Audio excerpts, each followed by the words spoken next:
ang datos po ang magsasabi na nung sa panahon ni Pangulong Rodrigo Roa Duterte, masasabi ko na po na natakot ang mga kriminal.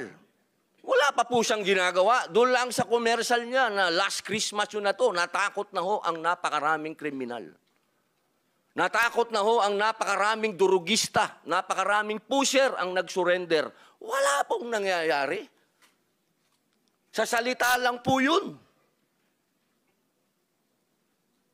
Mga mahal kong kababayan, kung sisisi natin lahat ang mga namatay dito sa administrasyon ni Rodrigo Roa Duterte, abay nagkakamali po tayo.